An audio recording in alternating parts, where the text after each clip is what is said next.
Hello दोस्तों, नमस्ते। आप सभी का स्वागत है आपके अपने परिवार इसी स्टडी प्लेटफॉर्म पर। यहाँ पर आपको न केवल क्लासेस बल्कि क्लास नोट्स भी आपको देखने को मिलेंगे, ठीक है। और आपके सपने को यहाँ पर पूरी उड़ान दी जाएगी। मैं बात कर रहा हूँ इसी स्टडी प्लेटफॉर्म की, ठीक है। सबसे पहले हम यूपीएससी के सिलेबस के बारे में डिस्कस करेंगे।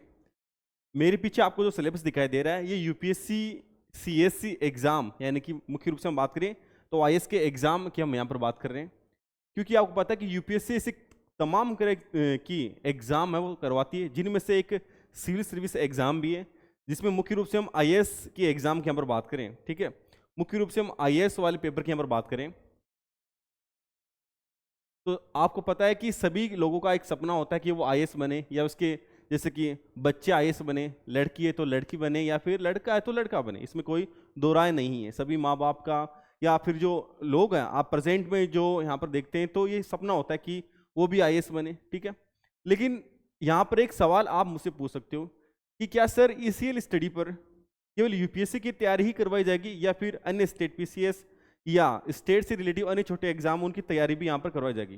तो मैं आपको पहले बता दे रहा हूँ कि यहाँ पर यूपीएससी की तैयारी तो होगी, साथ में आपको स्टेट पीसीएस यानी कि राज्य लोक सेवा आयोग, प्लस जैसे कि कांस्टेबल का एग्जाम हो गया, पटवार का एग्जाम है, या फिर अन्य तमाम तरह के छोटे एग्जाम उनकी तैयारी भी होगी।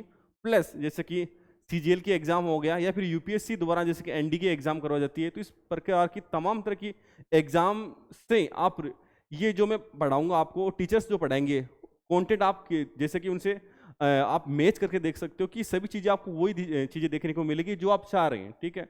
क्लास नोट्स प्लस क्लास, ये सभी चीज़ें आपको उपलब्ध करवाई जाएगी।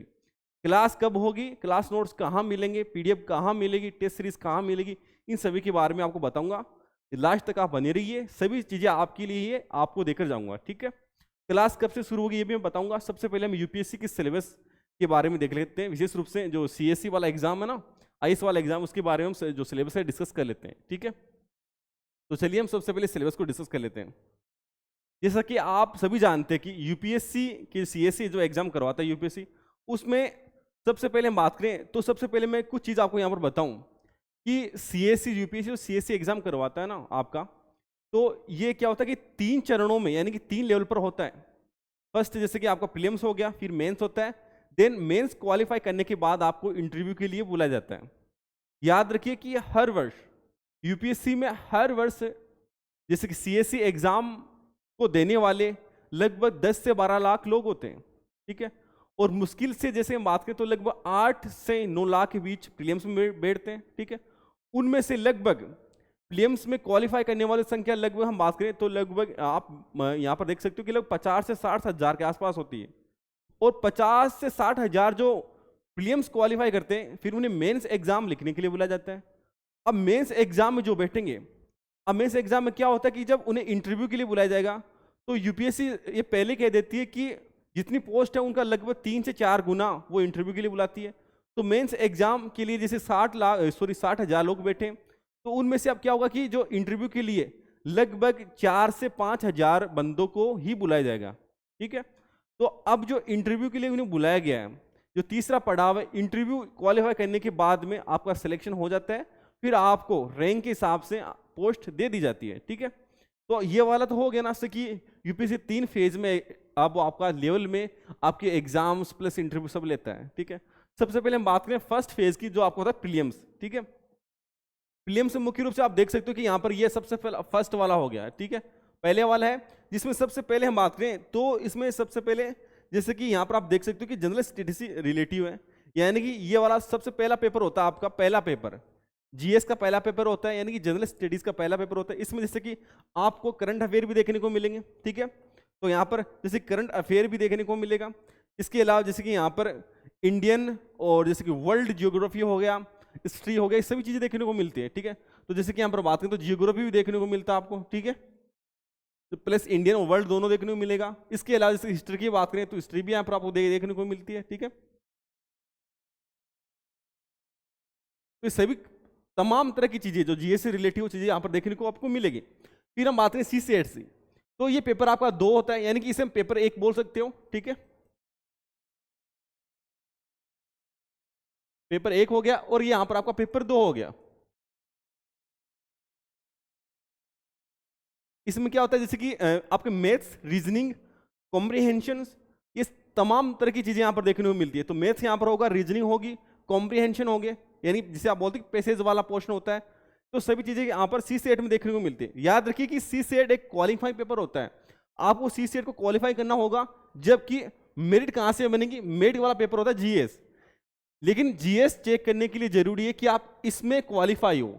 जब तक आपका ये क्वालिफाई नहीं होगा ना, तो फिर आपका ये पेपर चेक नहीं होगा बेटा, ठीक है। तो जरूरी है कि आप सी सेट पर भी फोकस करो, है ना। तो अब आगे हम यहाँ पर देखें, जैसे कि मैंने बताया भी आपको, जैसे कि जीएस पेपर में 100 क्वेश्चन होते हैं, यानी कि 100 क्वेश्चन यहाँ पर देखने को मिलते हैं। प्रत्येक जो यहाँ पर जो टोटल नंबर होता है ना जीएस पेपर फर्स्ट का, तो ये इसमें मार्क्स 200 मार्क्स होते हैं। और नेगेटिव मार्किंग बात करें तो 1/3 यहाँ पर नेगेटिव मार्किंग देखने को मिलती है, ठीक है। सी सेट की यहाँ पर बात करें, यह वाला आपका मेरिट वाला पेपर होता है, ठीक है।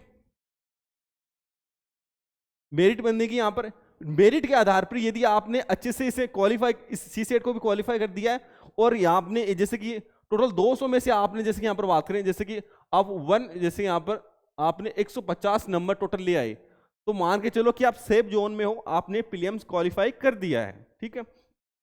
लेकिन सी सेट के लिए जरूरी है कि इसमें टोटल हम बात करें तो यहाँ पर देख सकते हो कि इस सी सेट में टोटल कितने नंबर होते हैं, क्वेश्चन होते हैं। तो सी सेट में टोटल 80 क्वेश्चन होते हैं, जिनमें से जो नंबर होते हैं 200 नंबर का होता है, प्लस इसमें भी नेगेटिव मार्किंग बेटा देखने को मिलती है। यहाँ पर भी नेगेटिव मार्किंग होगी।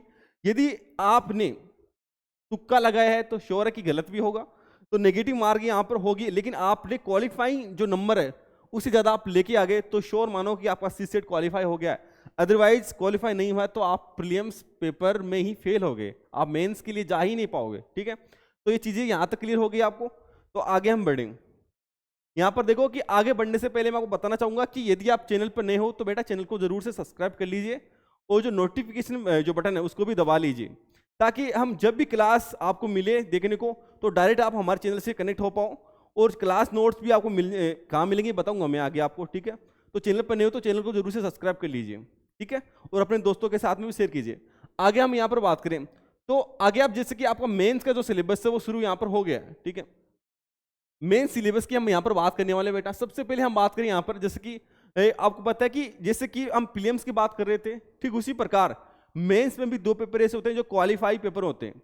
आपको मेंस एग्जाम में इन दोनों पेपरों को, जैसे हम पेपर ए की बात करें और पेपर बी की यहाँ बात करें, दोनों को क्वालिफाई करना पड़ेगा। नहीं तो फिर आपके जो बच्चे जो पेपर है ना ये चेक ही बेटा नहीं हो पाएंगे, ठीक है। चेक नहीं हो पाएंगे यानी कि आप फिर से मेंस में फेल हो गए। यदि आपने प्रीलिम्स क्वालिफाई कर दिया लेकिन मेंस में इन दोनों पेपरों को आप क्वालिफाई नहीं कर पाए, तो फिर बाकी के पेपर चेक नहीं होंगे। कहने का मतलब कि आप फेल हो गए, ठीक है। तो ये सभी चीजें आपके लिए है ताकि आप तमाम चीजों को समझ पाओ, और समझ पाना बहुत जरूरी है। जब तक आप समझ नहीं पाओगे तो फिर कैसे होगा, ठीक है। तो क्लास शुरू करने से पहले चीजें, बेसिक चीजें जो आपको पता होनी चाहिए। तो पेपर ए की हम यहाँ पर बात करें, पेपर ए यानी कि इंडियन लैंग्वेज। इंडियन लैंग्वेज की बात करें तो according to Indian constitution and schedule 8, इसमें जैसे कि लगभग 22 यहाँ पर लैंग्वेज दी गई है। आपको उनमें किसी एक लैंग्वेज को चूज करना होता है, ठीक है। ये कैंडिडेट पर वो क्या करता है कि हम बोलते हैं ना कि निर्भर करता है। तो कैंडिडेट जिस लैंग्वेज में चाहता है, जैसे हिंदी चाहता है तो हिंदी ले सकता है यहाँ पर, ठीक है। या जैसे कि हम बात करें तो दूसरी जो लैंग्वेज है वो भी ले सकता है, कोई दिक्कत नहीं उसमें, ठीक है। इसमें हम बात करें सिलेबस की बात करें तो इसमें जैसे कि पैसेज भी यहाँ पर दिए होंगे, वोकेबलरी होगी, बेसिक ग्रामर होगी, ठीक है, यानी कि व्याकरण होगी, ट्रांसलेशन होगा, यानी कि जो आपने लैंग्वेज चूज करी है उसका इंग्लिश में ट्रांसलेशन करना पड़ेगा, और इंग्लिश से उस लैंग्वेज में ट्रांसलेशन करना पड़ेगा। सेम यहाँ पर ये देखने को मिलेगा। बात करें तो ये भी 3 घंटे का ही होता है, ठीक है, 3 आवर का होता है, और ये भी 3 आवर का होता है। मैं पहले आपको बता दे रहा हूँ कि मेंस पेपर है ये 3 घंटे का होता है। जितनी मेंस 9 पेपर है, 9 पेपर 3 घंटे के होते हैं। और हम बात करें तो पहले वाले पेपर की हम बात करें, यानी प्रीलिम्स वाले 2 घंटे के पेपर आपको देखने को मिलते हैं, ठीक है। तो इसमें ये चीजें आपको पता होगी तो और भी ज्यादा आप चीजें समझ पाओगे, ठीक है। तो सबसे पहले यहां पर बात करें तो ये चीजें पता होगी तो इसमें आप अच्छे से वर्क कर पाओगे, ठीक है। पेपर नंबर 2 की बात करें तो ये इंग्लिश वाला होता है, ठीक है। सेम इसी में ये वाला सिलेबस ही यहाँ पर देखने को मिलेगा। यहाँ पर भी जैसे प्रेसिस होगा, प्लस प्रेसिस राइटिंग होता है, प्लस जैसे ग्रामर होगा, ट्रांसलेशन होगा, ठीक है, पैसेज वगैरह इसमें दिए जाएंगे। सेम टू सेम ये दोनों होता है, इन दोनों को क्वालिफाई आपको करना पड़ेगा। यदि आपने क्वालिफाई किया है तो बाकी पेपर आप वैसे लिख तो ये भी पाओगे और लिख ये भी पाओगे, लेकिन जब तक ये क्वालिफाई नहीं करोगे तो ये चेक नहीं हो पाएंगे। अब यहाँ पर बात करने वाले हम पेपर नंबर, जैसे कि ये वाला पेपर बचने के बाद, यानी 9 में से 2 पेपर कट गए, अब टोटल आपके पास 7 पेपर बचे। तो यहाँ से अब ये वाला सभी पेपर है ना, जैसे एथिक्स वाला पेपर है, GS first, second, third and fourth, इनसे आपकी मेरिट बनती है बेटा। तो बचे हुए सभी पेपर क्या होते हैं? आपके मेरिट वाले पेपर होते हैं, ठीक है। ये सभी आपके मेरिट वाले पेपर होते हैं बेटा। तो इनकी मेरिट बनेगी और इन्हीं के आधार पर रैंक भी डिसाइड होती है, ठीक है। जैसे ऐसे की बात करूं तो ऐसे जैसे कि ये टोटल नंबर के होते हैं, जैसे 250 मार्क्स इसमें होते हैं आपके, यानी कि 250 नंबर का होता है। 3 घंटे का ये पेपर होता है।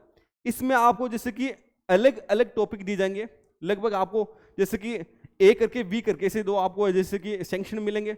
उन सेक्शन में जैसे फर्स्ट क्वेश्चन है उसके पीछे और में दूसरा क्वेश्चन होगा, प्लस इसी प्रकार बी सेक्शन में भी 1, 2 और 3 करके और 4 करके क्वेश्चन आपको देखने को मिलेंगे। टोटल 4 क्वेश्चन होंगे, जिनमें से आपको ए वाले में एक क्वेश्चन चूज करना पड़ेगा, बी वाले में बी चूज करना पड़ेगा, यानी कि बी वाले में एक या 2 में से कोई सा एक चूज करना पड़ेगा। 2 ऐसे आपको लिखने होंगे, ठीक है। 2 ऐसे जैसे कि वो फिलोसॉफी पर हो सकता है, हिस्ट्री पर हो सकता है, साइंस एंड टेक्नोलॉजी पर हो सकता है, किसी पर भी हो सकता है, जैसे बायोडाइवर्सिटी पर हो सकता है, ठीक है, साहित्य पर हो सकता है, किसी पर भी हो सकता है। यानी कि ये आप पर निर्भर करता है कि आप किस प्रकार से ऐसे लिख पाओगे। याद रखिए इसमें कोई जैसे कि हम बात करें तो इसमें ये नहीं कि इसमें क्रिएटिविटी का ज्यादा स्कोप होता है, जितना आप क्रिएटिविटी होगे उतना ही आप इसमें अच्छे से अच्छे नंबर गेन कर पाओगे, ठीक है। तो ये सबसे ज्यादा रोल प्ले करता है आपके जैसे कि यूपीएससी के मेंस एग्जाम में नंबर स्कोर करने में। विशेष रूप से ऐसे की बात करें तो सबसे ज्यादा इसमें रोल होता है। इसमें से नहीं कि आप इंग्लिश मीडियम से हो, हिंदी मीडियम से हो, जैसे आप हिंदी मीडियम से हो तो आप अच्छे नंबर नहीं ला पाओगे, ऐसा नहीं है। तमाम तरह से एग्जाम्पल हैं जैसे कि जिन्होंने ऐसे में अच्छे से जैसे कि वर्क किया है और अच्छे नंबर भी लेकर आए हैं, ठीक है। जैसे कि मैं यहाँ पर बात करूं, निशांत जैन भी अच्छे से यहाँ पर नंबर लेकर आए थे, ठीक है। तो इसे तमाम तरह के एग्जाम्पल्स हैं जो ऐसे में अच्छे से नंबर स्कोर करा था उन्होंने, ठीक है। तो ये अब यहाँ पर हम बात डिस्कस करने वाले, ये मेट वाले पेपर हैं। टाइमिंग की बात मैंने आपको बता ही दिया। और ओवरऑल जैसे कि हम बात करें तो यहाँ पर हम मेंस में जो बाकी पेपर हैं उनके बारे में यहाँ पर हम डिस्कस कर लेते हैं। सबसे पहले जीएस फर्स्ट की हम यहाँ पर बात करें तो इसमें जो सिलेबस है वो क्या कहता है कि इसमें Indian heritage plus culture, history, geography of the world and society, right. कहने का मतलब ये है कि इसमें जैसे कि आपको स्पेशली जैसे कि इंडियन हेरिटेज यानी कि जो भारत की जो पुरातत्व जो स्थल है उनके बारे में पूछा जा सकता है, पूछा यानी कि यार सभी आपको लिखने पड़ेंगे। इसमें कोई जैसे कि ऑब्जेक्टिव किस्म का इसमें क्वेश्चन नहीं होता ना, आपको लिखने पड़ते हैं, ठीक है। तो जितना आपने प्रैक्टिस किया है उतना ही आप यहाँ पर लिख पाओगे, ठीक है।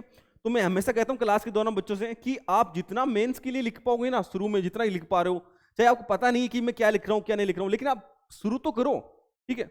किसी भी चीज को करने के लिए पहले हम सबसे पहले शुरू करना पड़ता है।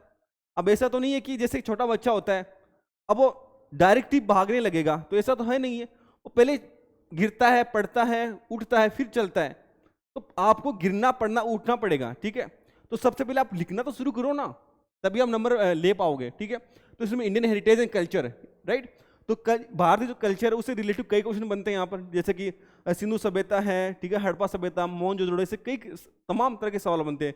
राजस्थान कल्चर है, इससे बिहारी कल्चर है, जो बिहारी कल्चर है इससे, यानी इंडिया की जो तमाम तरह के कल्चर है यहाँ पर मल्टीपल, आपको पता है कि इंडिया में मल्टीपल कल्चर्स हैं, तो उन पर कई तरह के जो सवाल बनते हैं जो यहाँ पर डायरेक्टली पूछ लिए जाते हैं, ठीक है। इस तरीके से मैंने बताई दिया आपको। और ज्योग्राफी की हम बात करें, जैसे कि टेम्परेचर पता है कि ये सभी क्या होता है कि करंट अफेयर से रिलेटिव करके पूछे जाते हैं, ठीक। आपको लगता है कि ये करंट अफेयर से नहीं है, लेकिन आपको चीज़ों को समझना पड़ेगा।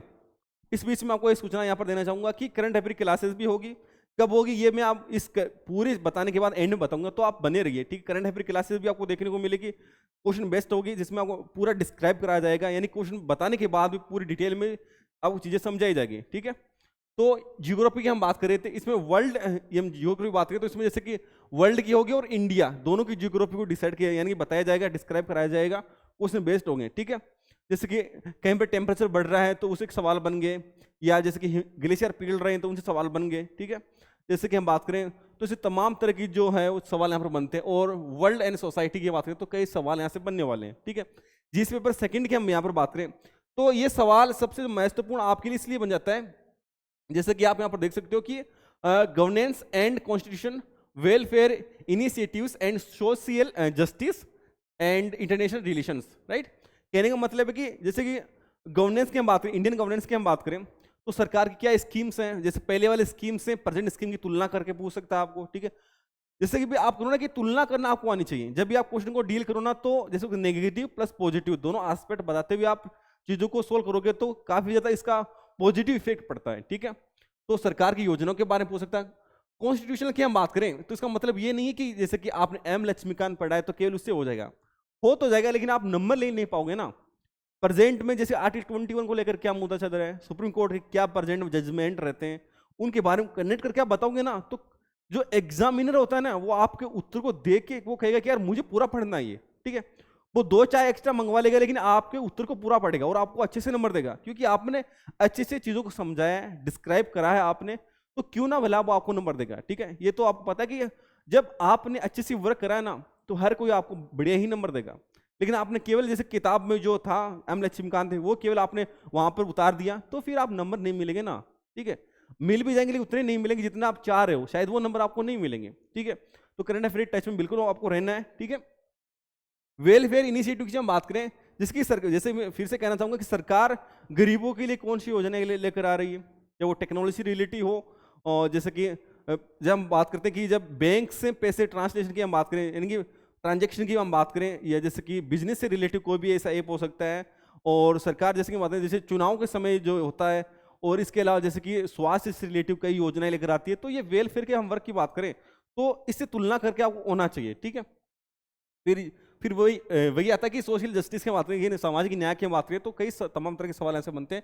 इंटरनेशनल रिलेशनशिप की मैं यहाँ पर बात करूँ तो पता है कि प्रेजेंट में कई से मुद्दे चल रहे हैं, जैसे कि यूक्रेन ईरान का मुद्दा चल रहा है, ठीक है। इसके पहले जैसे कि हम बात करें तो जैसे कि जो रसिया और उसके यूक्रेन के मध्य था वो वाला पोर्शन वहां से पूछा जा सकता है, हालांकि काफी पुराना हो गया, लेकिन तुलना के रूप से आप पता होना चाहिए आपको, ठीक है।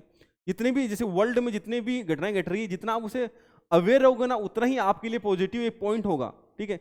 और यूपीएससी का मतलब ये है कि आपको तमाम तरह के विषयों में जो चीजें हो रही है पता हो आपको होनी चाहिए, तब जाकर आप एक बोलते ना कि आप एक गुड सिटीजन तो हो गए, साथ में एक अच्छे एक जैसे कि सेवक भी बन पाओगे, ठीक है। तो जरूरी है कि आईएएस का सपना देखा है तो सब चीजें आपको पता होनी चाहिए, एक आइडिया आपको मोटा मोटा सा यहाँ पर होना चाहिए, ठीक है। फिर जीएस पेपर 3 की हम यहाँ पर बात करें तो सेकंड पेपर भी यहाँ पर हो गया, जीएस पेपर 3 की यहाँ पर बात करें तो ये टेक्नोलॉजी बेस्ड होता है और इकोनॉमिकली सेक्शन यहाँ पर होता है, एंड एग्रीकल्चर होता है, यानी कि इकोनॉमिक डेवलपमेंट होता है, एंड यहाँ पर बायोडाइवर्सिटी से रिलेटिव सवाल बनते हैं, और सिक्योरिटी एंड डिजास्टर मैनेजमेंट से कई सवाल यहाँ पर बनते हैं। टेक्नोलॉजी की हम बात करें, जैसे कि आपको पता है कि आने वाले समय में जैसे भारत का भी एक मिशन चल रहा है, गगनयान मिशन है, ठीक है, जो कि चंद्रमा पर जल्दी, यानी एक ऐसा मिशन है कि जो चंद्रमा पर भेजा जाने वाला है। और अभी जैसे आप आर्टेमिस सेकंड है जिसको नासा द्वारा भेजा गया था, ठीक है, प्रेजेंट में। तो तमाम तरह की टेक्नोलॉजी जो सवाल बनते हैं यहाँ पर, चाहे नासा के द्वारा हो, इसरो के द्वारा हो, या अन्य जैसे कि किसी रशिया का कोई मिशन हो, तो उससे आपको तुलना जितने आप कर पाओगे ना उतना ही आपके लिए एक प्लस पॉइंट यहाँ पर होने वाला है, ठीक है। चाहे वो आपको प्रीलिम्स हो, मेंस एग्जाम हो, इंटरव्यू हो, सभी में आपको बेनिफिट देकर ही जाएगा वो, ठीक है। इकोनॉमिक सेक्शन की हम बात करें तो सरकार की ऐसी कौन सी योजनाएं हैं जो जैसे कि देश के डेवलपमेंट में महत्वपूर्ण हो सकती है, चाहे वो टेक्नोलॉजी को लेकर हो, रिसर्च को लेकर हो, या जैसे कि कल्याणकारी योजनाओं को लेकर हो, ठीक है।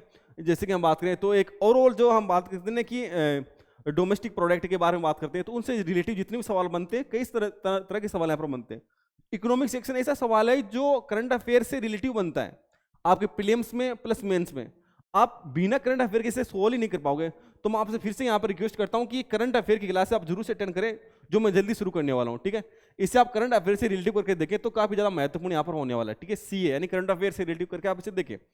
और एग्रीकल्चर, फिर से मैं एग्रीकल्चर से करंट अफेयर से टच में करना चाहूंगा कि जैसे कि विदाउट करंट अफेयर के आप इसे डिफाइन नहीं कर पाओगे, क्योंकि आपके पास नए डेटा नहीं होने के कारण आप पुराने डेटा यूज करते जाओगे, तो कहीं ना कहीं आपका जैसे कि आपका जो डिमांड है वो पूरी नहीं कर पाएगा।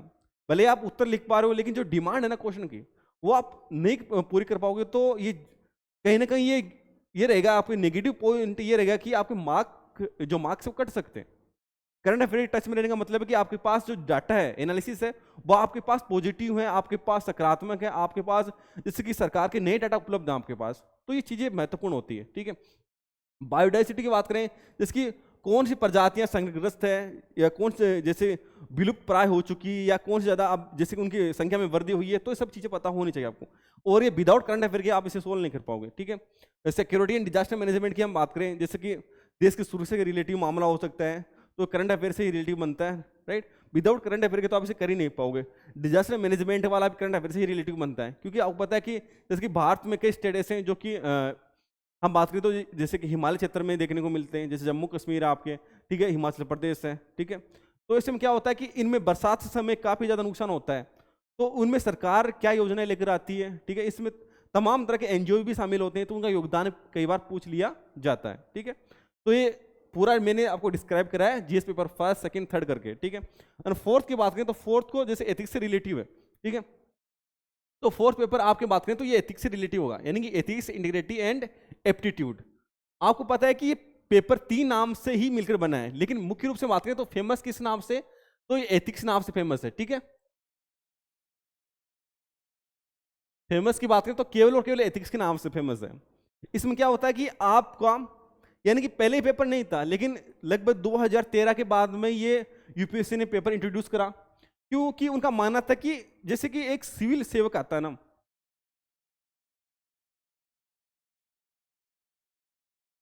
तो उसे जैसे कि उसका रुझान जैसे कि सिविल सेवाओं के प्रति किस प्रकार पॉजिटिव रहने वाला है, नहीं रहने वाला है, तो इसमें क्या होता है कि उस एक बेस यहाँ पर तैयार कर दिया था। इस पेपर का इंट्रोड्यूस करने का मकसद ये था कि एक एस्पिरेंट जो सिविल सेवा को तैयार कर रहा है, तो उसका बेस है वो जैसे कि तैयारी के दौरान ही बना दिया जाए, कि उसकी जैसे कि ड्यूटीज क्या होंगी, उसके जैसे कर्तव्य क्या होंगे, उसके बारे में पहले ही बता दिया जाता है, ठीक है। तो ये पेपर काफी ज़्यादा महत्वपूर्ण है, और ये इस पेपर की क्लासेस है, मैं आपको मैं ही देने वाला हूँ, एकदम बेसिक से बताऊंगा, हर चीज़ को खुल के बताएंगे, ठीक है। आपकी जो भी डाउट है वो सभी क्लास के दौरान ही दूर हो जाएंगे, ये मेरा आपसे वादा रहा, ठीक है। तो अब यहाँ पर बात आती है ऑप्शनल सब्जेक्ट, ठीक है। अभी तक जो अब बच रहा था ऑप्शनल सब्जेक्ट की बात करें, आपको मैं बता दूं कि इसमें फिर से जो कैंडिडेट होता है उससे छूट होती है कि वो अपनी इच्छा से, अपनी मर्जी से जिस सब्जेक्ट को भी चूज करना चाहिए वो चूज कर सकता है। जैसे कि हम बात करें तो यहाँ पर जैसे आपको जियोग्राफी ले सकते हो, हिंदी लिटरेचर ले सकते हो, या पॉलिटिकल साइंस ले सकते हो, या आप चाहो तो जैसे इकोनॉमी ले सकते हो, फिलोसफी ले सकते हो। ये आपकी रुचि, आपकी मर्जी पर ही डिसाइड करता है, ठीक है। जैसे कि मान लो UPSC mains required candidates to choose one optional subject from 48 options, यानी आपके पास 48 ऑप्शन होते हैं, 48 सब्जेक्ट होते हैं, जिनमें से आप जिसको भी चूज करना चाहो कर सकते हो। एग्जांपल के लिए मैंने यहाँ पर रखा है जैसे कि Hindi literature, geography and political science, इनमें से जो भी आप चूज करना चाहो वो चूज कर सकते हो। एक बात मैं यहाँ पर आपको बता दूं कि जो हम ऑप्शनल सब्जेक्ट की यहाँ पर बात कर रहे होते हैं, यहाँ पर 2 पेपर होते हैं, ठीक है। जब भी हम ऑप्शनल सब्जेक्ट की यहाँ पर बात करें, ठीक है, तो यहाँ पर कितने पेपर होते हैं ऑप्शनल में, तो यहाँ पर कितने 2 पेपर देखने को मिलते हैं, ठीक है। सब्जेक्ट की हम बात करें, ऑप्शनल सब्जेक्ट,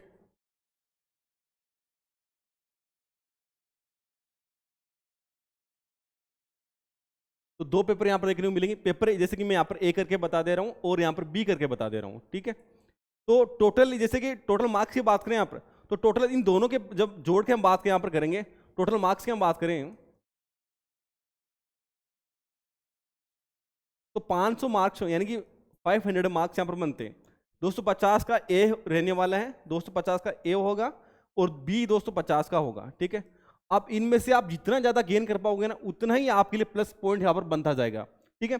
तो ये सभी चीजें आपके लिए महत्वपूर्ण थी कि ऑप्शनल सब्जेक्ट आप पर, यानी कि जो आपने, यदि आप यूपीएससी की तैयारी कर रहे हो, आप यूपीएससी का फॉर्म फिल आपने करा है, तो ये आपसे पूछा जाएगा, ठीक है, कि आप किस सब्जेक्ट को अपना ऑप्शनल बनाना चाहोगे, ठीक है, वैकल्पिक विषय किसे बनाना चाहोगे, ठीक है। तो ये हो गया। आगे हम यहाँ पर बात करें, अब आता आपका फाइनली हम बात करें इंटरव्यू की, हम यहाँ पर बात करने वाले हैं। यदि आपने जैसे कि आपने प्रीलिम्स क्वालिफाई करा, मेंस भी कर लिया, आप इंटरव्यू की हम यहाँ पर बात करते हैं। आपको पता है कि इंटरव्यू आपका जैसे कि 275 नंबर का होता है, ठीक है, और इसे हम पर्सनालिटी टेस्ट भी कहते हैं। इसमें क्या होता है कि यूपीएससी आपसे ये नहीं पूछता कि जैसे कि भारत की राजधानी क्या है, ठीक है, या फिर जैसे कि ये नहीं पूछेगा कि आपका, जैसे कि हम बात करें तो आप यूपीएससी की तैयारी अब जैसे कब से करो, ये वाला पूछ सकता है।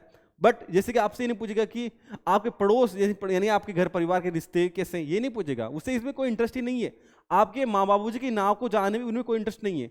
वो तो ये देखना चाहेगा कि आप देश दुनिया से कितने कनेक्ट हो, प्रेजेंट में देश दुनिया में क्या जैसे कि इवेंट्स हो रहे हैं उनके बारे में कितना आप अवेयर हो, ठीक है, मेंटली आप कितना जैसे बात करें अलर्ट हो, यानी कि किसी भी जैसे आपके सामने वो केस रखा, यदि आप उसे सोच पा रहे हो, उसे आप डिस्क्राइब कर पा रहे हो, उसे सोल्व कर पा रहे हो, तो आप एक अच्छे कैंडिडेट के रूप में आ सकते हो सामने, ठीक है।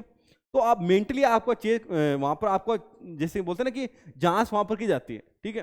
तो ये जांच जब पैनल को आप जितना अधिक खुश कर पाओगे ना, संभावना है कि आपके नंबर तो गेन होंगे ही होंगे, आप आईएएस बनने की जैसे बोलते हैं ना कि फाइनल आप लिस्ट में शामिल होने जा रहे हो, ठीक है। तो मुख्य रूप से बात करें तो यहाँ पर जैसे मेंटल अलर्टनेस चेक की जाती है आपसे, एथिक्स और leadership and awareness of the national and international events, फिर then social economic issues and government policies, यानी कि सरकार जो योजना लेकर आ रही है उस पर किस तरह के सवाल आपसे पूछे जा सकते हैं, तुलनात्मक रूप से पूछे जा सकते हैं। आपसे पूछ सकता है कि आप इसके 2 पॉजिटिव और 2 नेगेटिव एस्पेक्ट बताओ, तो आपसे पूछा जा सकता है ना। तो सवालों को आपको प्रीलिम्स मेंस के दौरान ये चीज़ें दिमाग में चलनी चाहिए आपके, कि आप क्या करो कि सबसे अच्छा तरीका मैं आपको बताता हूँ। यदि आपके पास कोई फ्रेंड नहीं है तो आप एक मिरर को सामने रखो, एक चेयर तो आपके पास होगी ना जिस पर आप पढ़ाई करते हो, तो मिरर को सामने रखकर आप खुद से ही सवाल क्रिएट करो। या फिर आप मोबाइल अपना ऑन करके, सबके पास मोबाइल है प्रेजेंट में, तो एक मोबाइल ऑन करके अपना वीडियो रिकॉर्ड कर लो आप, फिर उसे सुनो, आप उसे देखो, आप वॉच करो। फिर आपको तमाम तरह की जो नेगेटिविटी है, जैसे कि नेगेटिव आपको लगता है कि यहाँ पर मुझे ये बोलना चाहिए था, इस तरह से मुझे यहाँ पर बैठना चाहिए था, सीटिंग अरेंजमेंट भी आप सीख जाओगे, इस तरह से बोलना वो भी आप सीख जाओगे। तो सभी चीज़ें आप कर सकते हो, आप ये विश्वास मानो कि आप तमाम तरह की चीज़ें कर सकते हो। लेकिन क्या करता है कि हम बच्चे लोग क्या करते हैं कि समझ नहीं पाते। दैट मीन्स बच्चे लोग से मेरा मतलब नहीं है कि आप बच्चे वाले बच्चे हो, आप यूपीएससी की तरह करने वाले तो श्योर आप सभी एडल्ट हो, ठीक है।